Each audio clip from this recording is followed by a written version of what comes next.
Хирургия бөлімінде көп ер адамдардың арасында әйелден жалғыз хирург боп қызмет етіп келе жатқан Жанар Бекенқызы 32 жасқа толды. Ұжымда қалыптасқан дәстүр бойынша туған күні болған адамды әріптестері жинап, ординатор бөлмесінде құттықтайды. Бүгін де солай болды. Жанарға бір шоқ алқызыл гүл ұсынып, ұжымдағылар қысқаша жүрек жар тілектерін айтты. Бұл жол бәрі өзара келісіп алғандай, Жанар жалғыз болмайынды, қасына жұптап, басын екеу болсын дегеннен бастады. Әдетте сөзді бірінші сөйлейтін тәжірибелі бас хирург Әлжаппар Жағыпарович ең соңында сөйлеп сөзді өзі тұйықтады. Жанар Бекенова, менің алдымдағы тілектердің бәріне қосыламын. Әріптестерің өте дұрыс айтып отыр. Сенде бәрі жақсы, қызметің бар. Облыстық аурухананың білдір хирургсың. Қыз бала болсаң да ерлерден артық қызмет етіп келесің. Үйің бар, жайың бар дегендей. Әріптестерің дұрыс айтып отыр. Сен енді бір басынан екеу болған ойлайтын мезгіл жетті. Бүйтіп жүре берсең жүре бересің, уақыт өтіп кетеді. Сен де ана болуың керек. Ұрпақ өсіріп отбасылық бақытты өзгелердей сезінуің керек. Менің тілегім енді келесі туған күнге дейін сенің тұрмыс құруың, жақсы күйеу жігітті қасында жүріп ертуің, кішкентайлы болуың, әйелдерге ұқсап декрет демалысқа шығуың. Бұның бәрі де бақыт емес пе? Солай ғой. Бәріміз бүгін Жанарға көңілінде тек жұмысқа емес, отбасын құру жағдайына бөлу керектігін тапсырайықшы я деп жиналғандарға қарап еді. Хирургия бөлімінің 12 қызметкері бірден қосылып, бірінші сыныптың оқушылар сияқты, иә, Жанар Бекеновна, бізге той керек, тұрмысқа шығу керек сізге деп қол шапалақтап жіберді. Туған күйі иесі болғандықтан, соңғы кезекшілікте болып ауыр операциядан қажығандық па, Жанардың бүгін көңіл күйі жоқ. Сондықтан құттықтаушылардың сөздеріне жылда айтылып жүрген сөздер де көңілде аудырған жоқ. Басын изеп сыпайылықпен күлімсірегенде нышан байқатты. Жанар білікті маман, қол жеңіл жақсы хирург. Оны өзі де жақсы біледі. 7 жыл табан аудармай осы хирургия бөлімінде қызмет етіп келеді. Қаншама күрделі операцияларға ассистент болды. Жеке өз қолынан жасаған қаншама. Соның бәрінде кісі өліміне жол берген емес. Сондықтан болар бөлімнің меңгерушісі, Қазақстанға еңбек сіңірген дәрігер атағы бар бас хирург Әлжаппар Жағыпарович Жағыпаров өзгелерден гөрі білім таразысы жоғары, әрі қайыске болса да тиянақты. Жанарды өзіне ең сенімді көмекші етіп қасында ұстайды. Ол бір. Екінші, өз жоқта бас хирург есебінде орында қалдырады.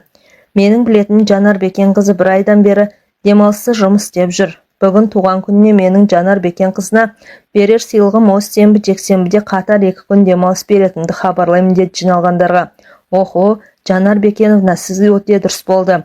Осы 2 күнде базарға барда өзіңе тура жігіт ізде.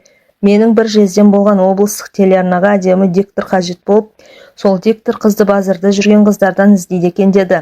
Аға медбике ажарына әзілдей күліп, Жанарға естен шығып бара жатып, Жанар Бекеновна, алыстан іздеп қайтесің, жүрген жоқпыз ба деп күнде қасында, мен де күйеу бола аламын деп, өзімен бірге қызметтегі Нұрдәулет те жымыңдай қалды. Нұрдәулет, сұлу жап-жас келіншегіңді қайтесің дей қалды. Мақпал бұны естіп, сұлулығын қайтейін, қызғаншақтығынан күнде ажырасқым келеді ғой. Әй, сендер не білесіңдер, қызғаншақтық деген ауруға операция жасаса ғой. Өзім-ақ соны тіліп алып тастар едім. Әттең депті ғой мен сияқты бір байқұс. Күйеуінің бар, сенен де күйеуі жоқ. Жанардан да, медбике Қарлығаштан да құдай-ау, осы хирургияның сырғасы бар, барлық қыздарынан қызғанып миымды жейді ғой тіпті. Менің скапелмен оның тіл өткір. Күнде бейтіп мен реп, бейтіп мен сояды ғой деп, қолын кескілегенді көрсетіп қойды маған. Үндемейтін осы Жанар Бекеновнадай адам керек. Ай, еркектер, өзінің де бір бәлең бар шығар қызғанатын. Бір негіз болған ғой. О баста негізсіз ешнәрсе болмайды деп Мақпал әрі әкетті. Жанар бұл әзілдерге не деп жауап беруді орынсыз санады. Рас, бүгін бастық босатып тұрғанда үйге барып демалып алайын деген оймен тездетіп, қолына ұжымы берген гүлін ұстап, киініп сыртқа шықты. Менің тұрмысқа шығу мәселем кәдімгідей күн тәртібіне қаралады ғой.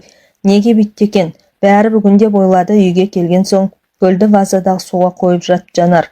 Ана Мақпалды айтсайшы. Бір негіз болған ғой о баста деді. Менің де тұрмысқа шықпауыма негіз барын, жанымның ешкім білмейтін құпиясын қайдан білсін бәрі. Түрмеге түссем не болар еді? Тағдырым, тұрмысқа шығу керек, ұрпақ өсіріп, ұрпақ сүю керек дейді. Бәрі дұрыс, бәрі білгіш ақ.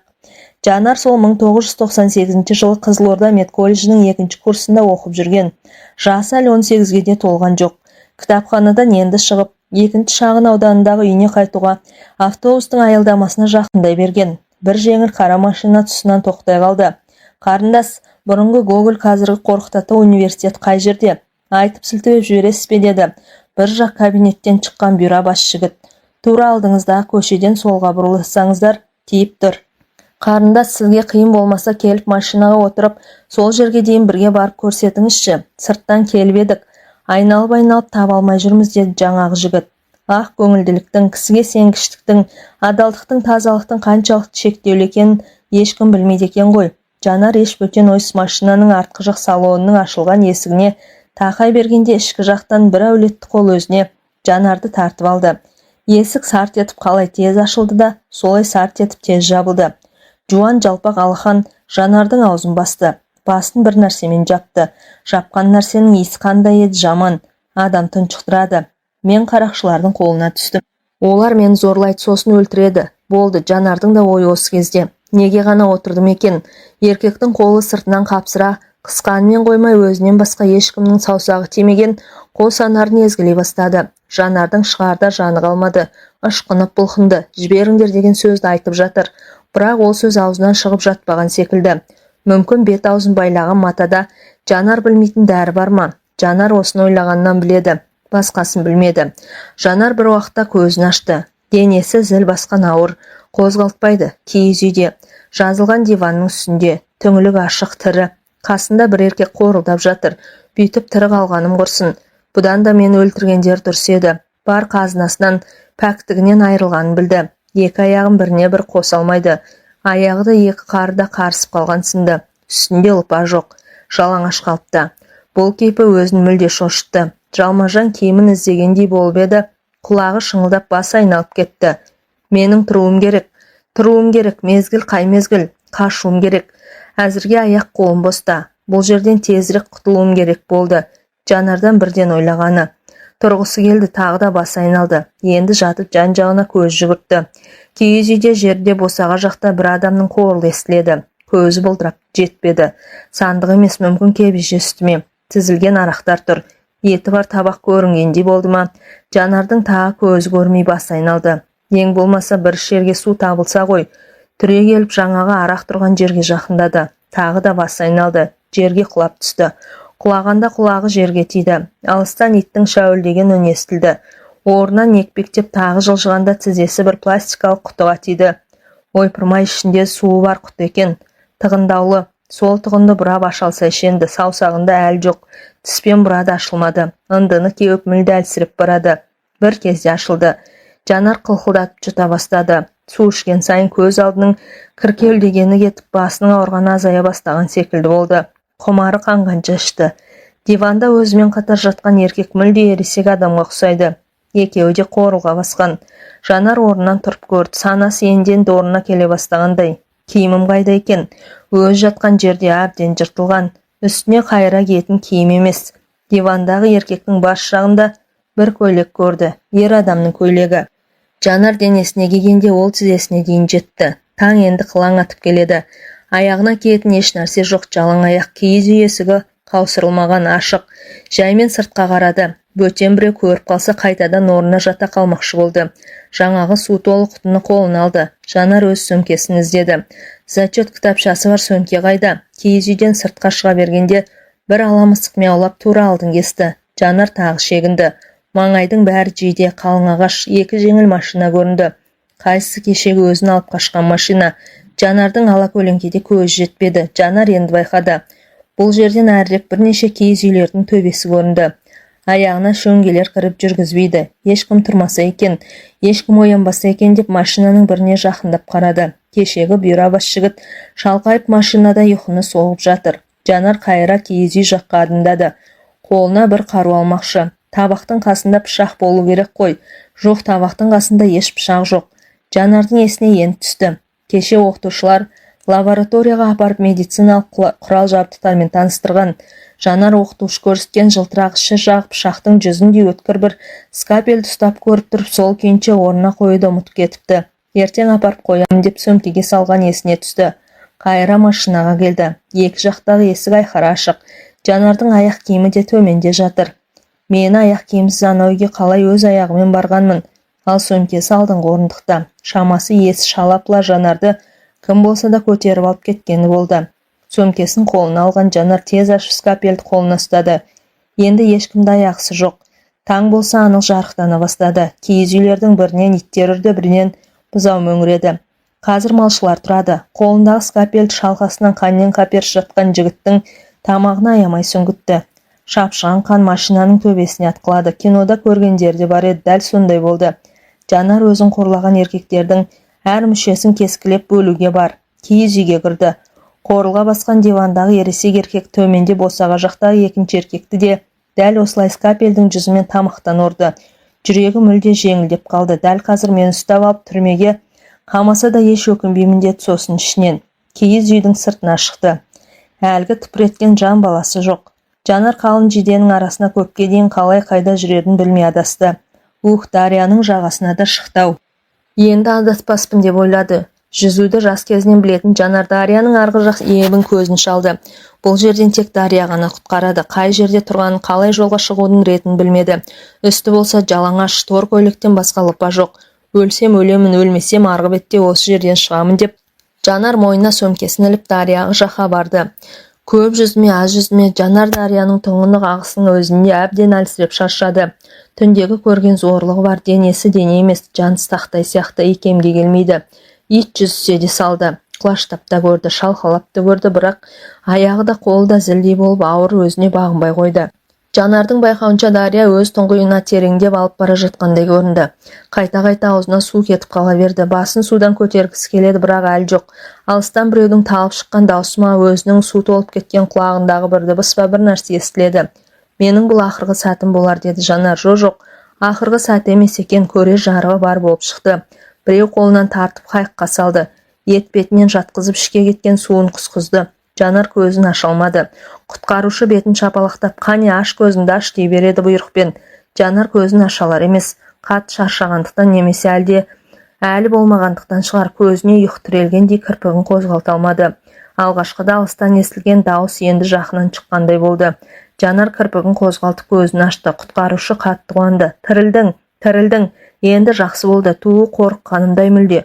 Соншама қайықпен жүзіп жеткенімде көмектесе алмай өлтіріп алдым ба деп қорқып едім. Көзіңді аштым деді құтқарушы қолындағы ескегін құлаштай сермеп. Жанардың үстінде құтқарушы жылынсын деген болу керек. Өзінің футболкасын жапты. Күн көзі біраз шығыпты. Бірақ Дария әлі де салқын.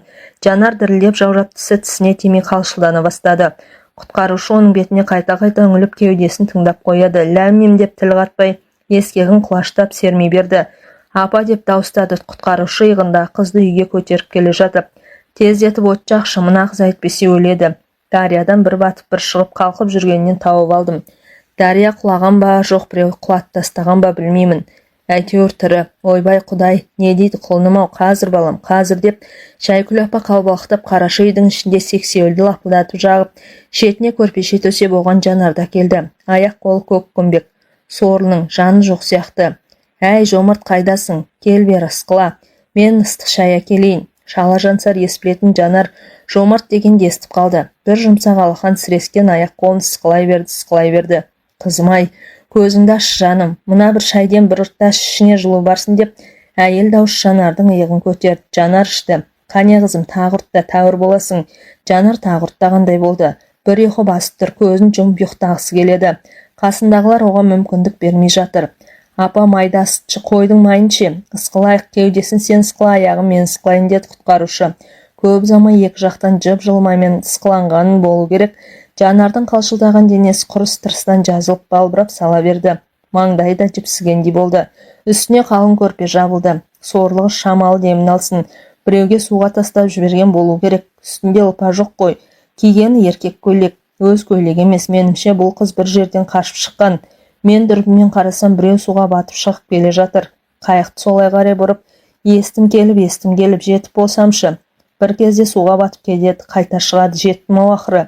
Ішіне көп су кетіп қалыпты, құсқыздым. Бала шешесіне оқиғаны айтып отыр. Егерде Дарияның арғы жағынан құласа, онда қай ауылдан болады сонда? Ол жақта ауыл алыс қой, ана дачалар бар ғой апа. Бастықтардың дачасы ше. Ендеше солардың бір бәле басы бар. Құтырғандар кім біледі, бәлесінен Аллах. Мына қыз өзіне келсін. Ешкімге еш нәрсе демейік. Қалада ма басқа жақта тұра ма білейік. Жарықтығым-ай, сүйкімді қыз, әке-шешесі деп ішкендері ірің болды бұл күндері. Апарып жеткізіп сал, ешкім көрмесін, білмесін. Сол дұрыс балам, жан-жағымыз тыныш болсын. Жанар сол жатқаннан түстен кейін ғана тұрды. Көз алды ісіп кетіп, Жомарттың анасы Шайкүл апа ыстық нан жауып сорпа ішкізіп лапша істеп дайын отырған. Құдайың бар екен, айналайын, аман қалдың, енді бар ғой. Мына ыстық шай іш, ішіңе тамақ болсын, лапша іш, әлденіп ал, қаймақты бар, бәрі бар. Қалағаныңды іш өзің, деді елпілдей. Жанарға бұл апай қатты ұнады, басын тек изей берді. Ішемін ғой деген еді. Шайды да тамақты да ішті. Апа бұл қай жер еді, деді сосын. Мына жер ғой, қаладан қашық емес. Қалалықсың ба? Қала тиіп тұр. Бөгеттің бергі беті ғой. Жазда қоңыр күзге дейін азын-аулақ малымызды осы жерде ұстап, қыста қалада боламыз. Мені құтқарған сіздің балаңыз ба? Ол қайда қазір, апай, деді Жанар. Иә, менің балам Жомарт қой. Күнде ертең мен таңертең қайықпен балық аулайтын әдеті бар. Сенің өмірің ұзақ болады екен. Егер Жомарт балық аулауға шықпаса, дүрбісімен сені көрмесе қиын болады екен жағдайың, қызым. Бағана таңертең қатты қорықтым сені көргенде. Енді бәрі дұрыс болады, қызым. Қазір Жомартжан келеді, деді Шайкүл. Бұдан әр Жанардан ештеңе сұрамастан. Қалада немере қызым бар. Осында келіп тұрады демалыс күндері. Мына киім соныкі. Қазір қыздар шалбар киіп жүреді ғой. Шалбар мен кофта. Саған шақ болып қалар. Үстіңе соны киіп ал, ұялма. Қаладан шығарсың, иә? Жомартжан сені апарып тастайды. Иә, апа, мен қаладанмын. Апа, бұл жақсылықты ұмытпайын, ешқашанда, деп жауап қатты Жанар. Көзіне бұршақтап жас төгілді. Оны көрсетпей теріс бұрылды. Байыған қазақтардың еріккен кезінде қыздар ұстап алып саяжайда жасайтын зорлықтарын сол маңайдағылардың көбісі сезеді екен. Сезсе тұрса да зиян тиіп кетіп жүрер ме деп үндемеген, ал жалпы көпшілік байкештердің бұл сорақ қылықтарының хабарсыз болған. 3 адамның өлімі отбасыларына, туған туыстарына ғана белгілі болды. Қаланың қалың көпшілігіне жарияда етілмеді. Бұқаралық ақпарат құралдарының, телеарналардың журналистері бұған шу көтеріп қалам тартпады. Туған туыстарды қаншер табамыз деп тергеуді кінәлады. Жанар бір күн бір түн үйде болған жайын совхозда бір қыздың туған күні болып, содан ол жақта ауырып жете алмайдың деп әке-шешесін сендірді. Әкесі бекен Жанарға алғашқыда ескертіп кетпегенін көрген қылық деп балап қатты ұрысты. Содан кейін қыздың түр әлпетін көріп, ауырып қалғанын көріп өбектей бастады. Сабаққа әзірге бармай тұруға кеңес берді. Жанардың зачет кітапшасы бар, скапель бар, сөмкесі дария ағысында бір батып бір шығып жүргенде мойнынан шығып кеткен. Зачет кітапшасын жоғалту да жақсы болмады. Оны қайыра алу оңайға соқпасы белгілі. Бір апта сабаққа қатыспаған күндерде Жанар өзіне жоспар құрды. Онысы осы қаланың білікті әйелдер дәрігеріне көрініп екіқабат болып қалу қаупінен сақтану. Бұның және шешесіне таныстарымен бірге оқитын қыздарға білдірмеу. Барынша құпия ұстау. 1,5 айдан кейін бұл мәселе ауыр шешілді. Дәрігер Жанарға дәл қазір емделмесе, болашақ ана болудың екіталы екеніне күмән келтірді. Жатыр мойны қатты жыртылып зақымға ұшыраған, инфекциялық қауіп төніп тұрғанын хабарлады. 18-де бір гүлі ашылмаған Жанар зорлықшылардың сол әрекеттерінен көп зардап шегіп ұзақ емделді. Алда көрер бақытын мүлде жоғалтып ала жаздады. 20 жасында Жанар Қызылорда колледжін қызыл дипломмен бітіріп, Ақтөбенің медициналық университетіне қиналмай оқуға түсті. 6 жыл мұнда да кешке ауруханада жұмыс істеп, күндіз сабағын оқып, өзінің медицина саласында білікті маман екендігін көрсетті. Міне енді оқу бітіре сала облыстық аурухананың өзінде қызмет еткеніне 7 жыл толып отырған осы. Көктей солған, гүлдей сезінген Жанар жеке басының бақытын ойлау, тұрмыс құру, тіпті балалы болды. Шынында айтқанда, менің болашағыма керек-ау деп мән бермепті де.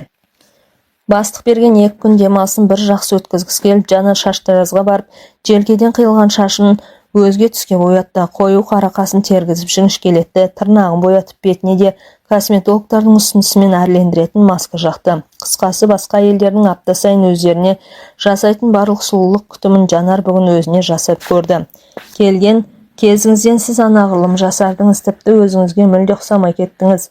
Нағыз сұлу болдыңыз, деді шаштаразшы.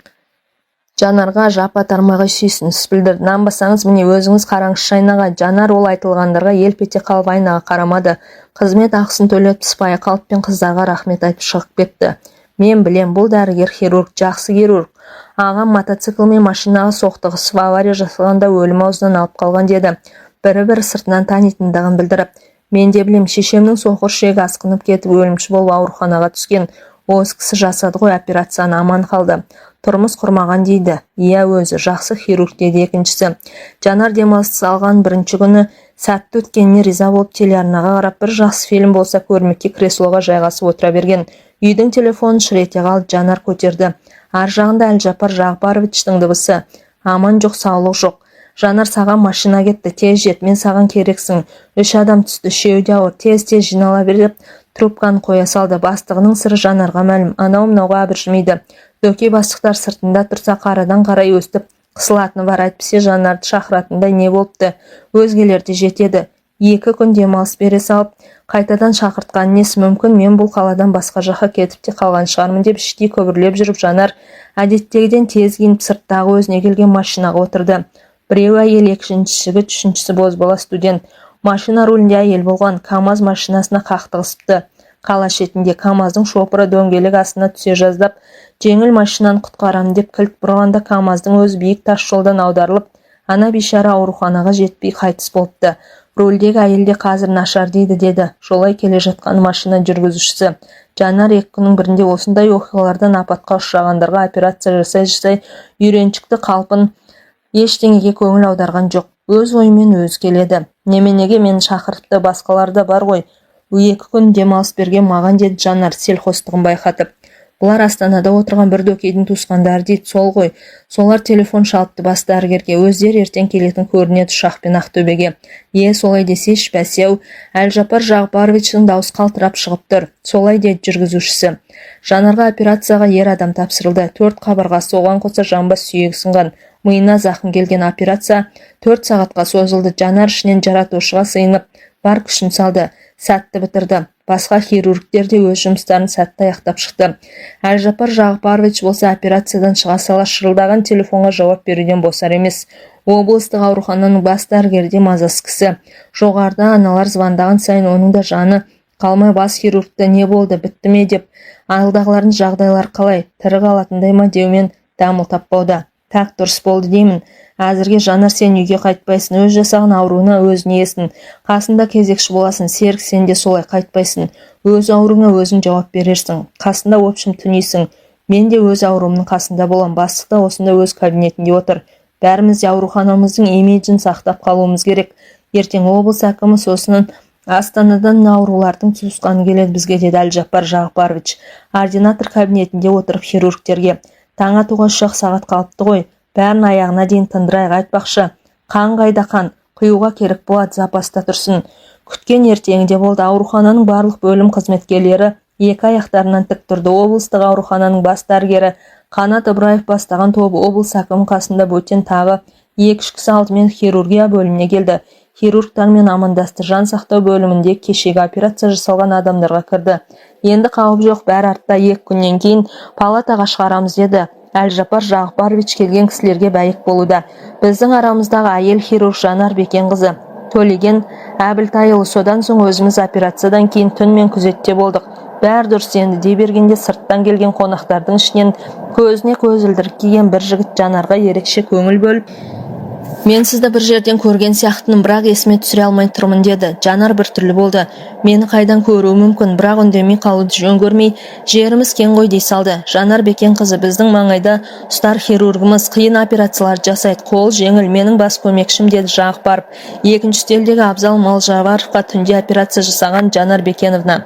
Сол Молдажаров менің туған ағам. Мен Жомарт Молдажаров оның інісімін. Сәуле Молдажарова менің жеңгем. Айтбек Молдажаров ағамның баласыным. Осы қалада жеңгемнің сіңлісі тұрмысқа шығатын болып тойға келе жатқан ғой. Ұшақпен ақ келетін кісілер. Жеңгем қазақ далада машина айдағанды жақсы көреді. Солай машинамен шыққан, көрдіңіздер ғой енді. Бір үй құрылып қала жаздады. Шүкір енді. Алдымен жаратушыға, содан соң сіздерге рахмет, деді жігіт. Жанар Жомарт Молдажаров дегенде келген қонаққа жалт қарады. Ох, баяғы Жомарт болса ше, мені Дариядағы ағыстан құтқарған, бірақ олар Қызылордада еді ғой. Жанар жалт қарағанда сыртынан сүйсініп тұрған Жомарт да жалт қарады.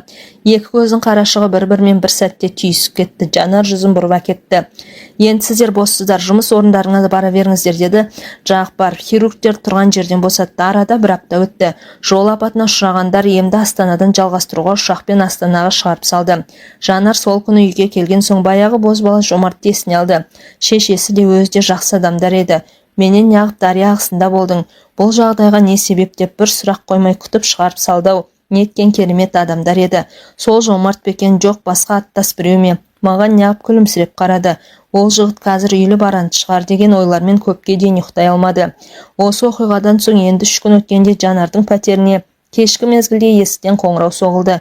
Жанар көршілердің бірі болар деп ойланбастан есікті ашты. Қолында үлкен бір корзина гүлі бар. Жомарт дәл есік алдында тұр. Сұрамайсың ба, бұл кім деп? Қауіпсіздік сақтау қайда? Жалғыз басты қызға өстуге бола ма деп, сосын әрі өзімсіне әрі көптен сөйлеп жүргендей еркін тіл қатты. Ішке кіруге бола ма? Жанар қатты қуанып кетті және ойламаған жерден не айтарын білмей сасқалақтап қалды. Мен сені таптым ақыры, қанша жыл іздедім, қанша жыл Құдайдан сен кездестір деп сұрадым. Ағам мен жеңгемнің, інімнің апаты өкініш әрине, бірақ сол апат арқылы сені тапқаным қуаныш. Өмір деген міне осы Жанар, әрдайым алмасып тұрады деді ол. Ішке кірген соң корзина гүлді еденге қойып, Жанарға құшағын жая. Жанар өзі де білмеді. Тартыныстан жайылған құшаққа бар денесімен көміле кетті. Жомарттың кеудесіне басын қойған сол еді. Көзінен жас тоқтамай төгіле берді.